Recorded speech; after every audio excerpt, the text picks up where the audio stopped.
just don't even have the words. Thank you so much for doing this. This was not only really fun, but super informative. Just this talking, I hope it inspires you guys.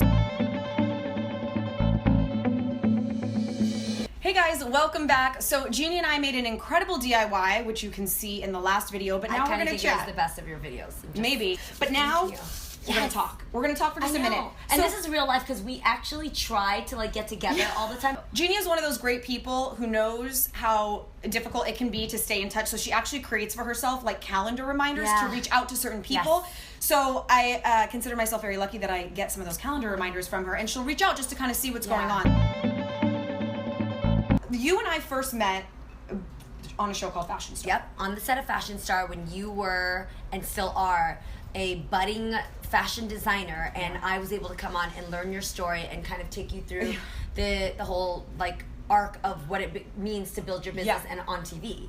The job officially that you had was behind the scenes. Yes, it was like the correspondent. It was basically like for everybody who's on digital world now, which they were trying to be more advanced, and they were. So we were covering all the adventure, social. Exactly. And I remember so vividly. There was a moment when I sold something, right? There was like 6 of us that episode that sold something, and we went behind the stage afterwards and you did a video with the people that sold that day. Yeah. But I remember after you finished like your thing, being like, you're so good at this. Like I remember watching you and like, cause there was no script. You'd be like, okay, all right, so just, okay, I'm ready. And then you would like, you like did it, and it was like this perfect, like natural, like it sounded scripted, but it wasn't. You got all the points out there, you got all this energy, and I remember thinking like, that's how it's done. Which I actually felt the same way for you through this DIY. For me, like, making people feel comfortable and making people feel accepted and celebrated is everything. Like, that's the most important thing to me when it comes to hosting. Was there a job that you had early on that you thought like, man, this is it. Like, I hit the big time. My life's gonna explode. Yeah. And then it didn't. And it was like this disappointment. Absolutely. Okay.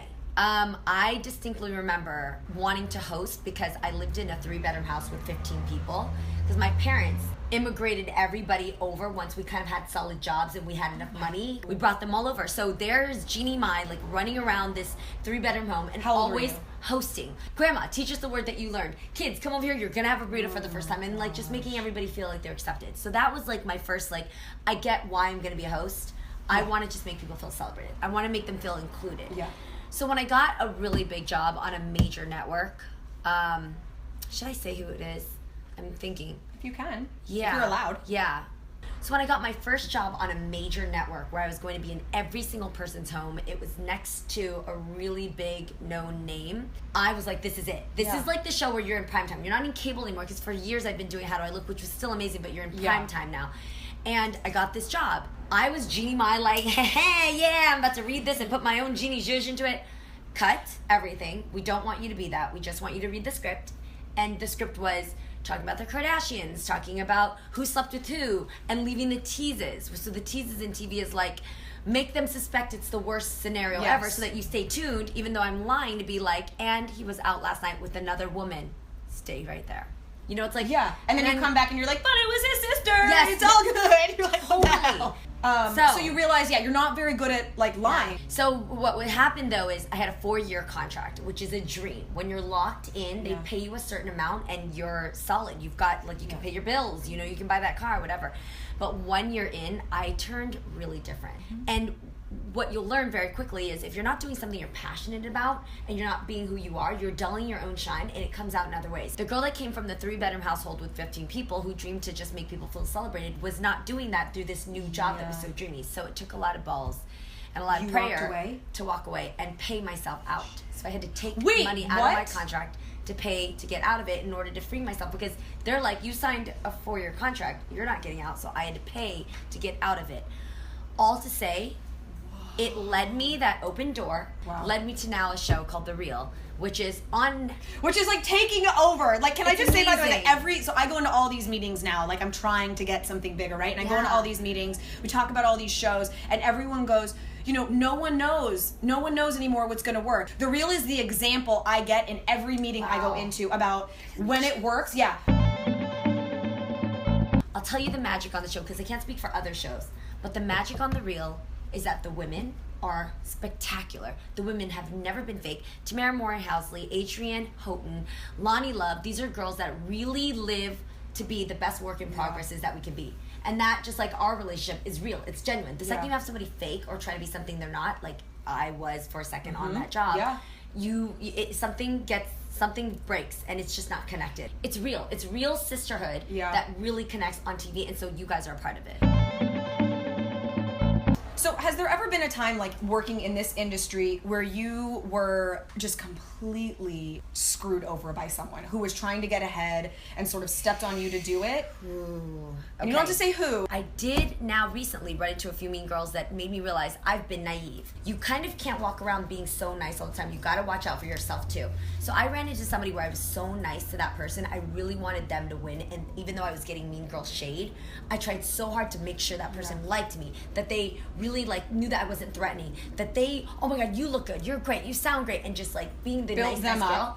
But then in turn, it made them step on me and made me get played down. You can watch out for yourself first to make sure you don't lose who you are, and make that person look even better because you're not losing who you are. So I was letting myself dull my shine as I was lifting up this other person who was like, rah, and then stepping on me. So now today, Jeannie is understanding, do me first, still be a light, still be positive, still whatever, but listen to that instinct. If somebody's not good for you, stop trying so hard to please them. Step out of their realm and let them do their own thing and stay in their lane, and you stay in yours. So your faith is a huge part of who you are. Did you ever find that you struggled maintaining a faith and being the kind of person you wanted to be, and working within an industry where could maybe tempt you or be around people who you don't necessarily support? They're just was there ever any time when those two things clashed? I really love Jesus. I didn't grow up loving Jesus. I grew up kind of, I guess you would say, atheist. I just didn't believe that there was anything else up there. One day, there was this situation where me and my mom had a falling out for years. So random, I don't recommend this for everybody, but it worked for me. Random, I called out to him and I said, okay, if you're so real and you're so forgiving and you forgive the people who spat in your face, give me a little bit of that forgiveness because I need it with me and my mom now. I knew that was broken, and I didn't like that in my full, bouncy, gushy heart, there was one little part that was broken, and that was me and my mom. So I asked for it, and the next day some things changed, and I turned around. As my relationship with my mom was healing, I'm looking at this person that was like, I told you I could do it. And so I was like, all right, fine. I'm with you for life. I'm still Ratchet Jeannie. I'm still that girl that absolutely will be at the strip club, absolutely is drinking too much, absolutely is fucked up hungover. But because I know that that's my North Star, and I want to be the best version of myself I can be, and I have somebody I can talk to. So it's not a religion, it's a relationship. So it's just, I think it's important to have some type of faith in something so that you're not relying it on just your own emotion. You know what, it's so interesting because my dad is Israeli and we were raised Jewish. My mom was Christian, converted to Judaism to marry my dad. We were raised Jewish. I always felt like religion was a choice. Yes. Which it is. It is. But I felt like you choose to believe these things. Yes. Not necessarily that these things are true. You just choose because it gives you a guided light. And I have found that in challenging times, I don't feel like I have a North Star other than myself. Got it. And it's interesting because while it doesn't sit with me, I genuinely have a hard time believing in all of it. Yeah. I wish that I did so that I could have something to check into. Right. So it's odd. And it's only hard. And my husband is his faith is super strong. Oh, and what does he have a faith in? He's Catholic. Got it. Okay. So, and his faith is super strong and unwavering and Yeah. Which is beautiful because then you see an example of what it could look like. Oh, yeah. But at the end of the day, the main important thing I can say is don't make it a religion. It's got to be a relationship.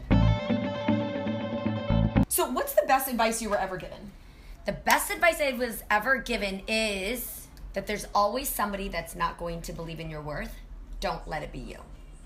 Because you're going to run through many situations where you doubt yourself. You're like, I'm not worth that job, or I'm not worth that dude, or I'm not worth spending a little bit more to get this nice thing for myself. That is so good. When you hear that little crazy person inside of you telling you that, you got to shut it down. Damn, that's good. To someone who's just starting out, who knows what they want, what advice do you give them? My number one piece of advice is to manage expectations. This job that I left, they wanted me to be a little bit more of a robot, a little bit more just do what you say. We don't need this sass that what you are. Just make this person look good. And I didn't manage that. I took the job thinking I could change them and I could bring my little sass in and it'll work. No, be honest. Don't sell somebody something of you and then you can't fulfill. Yeah. Like I went depressed because I did that. This is such a stupid example, but when I was on Fashion Star, do you remember Zamiro? Of course. Okay, so Zamiro was another contestant on the show, so and handsome. he and I both lived in New York, and I remember we were on the subway, and it was maybe like, remember how long, there was a huge break between when we filmed and when the show aired, maybe 6 months. Yeah.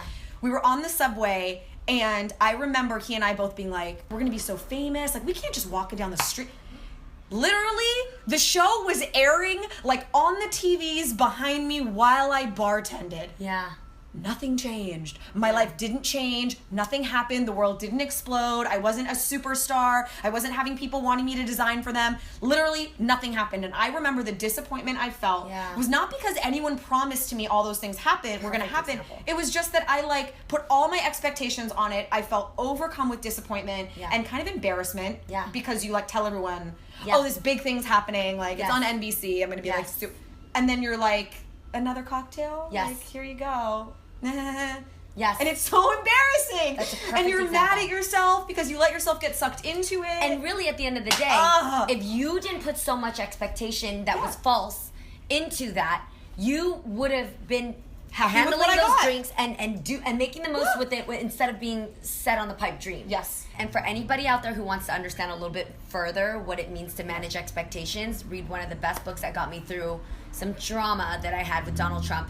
It's called Good Self, Bad Self by Judy Smith, who is my ride or die. But she Miss writes Universe a book. World? Yes, right? yes. I remember so she that. wrote a book basically about the very first chapter, manage expectations. Nothing ever happens to you, honey. Yeah. Like you let it happen because your instinct is always real, and then you also have false expectation. Yeah. Not everything's final. Like not like just because I have a job and I'm booked right now, just because I can make my car payments doesn't mean I put all my eggs on the reel. Every single day I'm still hustling. I'm still making calls to build that job. I'm still like making sure that the people I'm working with are happy so that we keep this relationship. Like it's still, it gets actually harder as you get to the top because you got to make sure that you're locked down because as you know in this business, it all can turn to shit and everything changes in one social media post. Gone.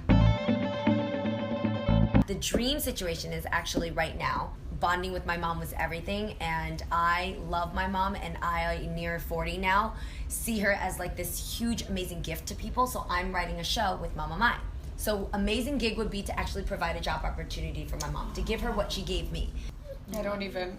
I know, I love you, Orly. I like seriously the best in the biz. When it comes to professionalism and care and heart, you really are. You are the best out there. So I'm your cheerleader in whatever I can do to support you, help you, lift you up. And it shows because shine you the took light. I'm there. You took time out of your incredibly busy schedule. You came here like.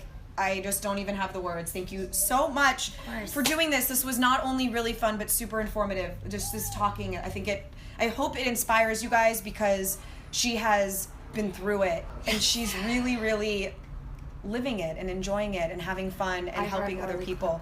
Thank you guys so much for watching. Thank you so much for being here. Yes, of course. I love you so much. I'm honored. Make sure to comment below and let us know what you think about this episode because it meant a lot to me and I hope it meant a lot to you guys. Yes, I'll be reading too. Comment, you guys. We love you guys. Mama Mai sleeping on the couch, but she says bye. Oh, okay, she woke up. Thanks, guys. Oh, yay. Mwah. I love you. See you guys next week.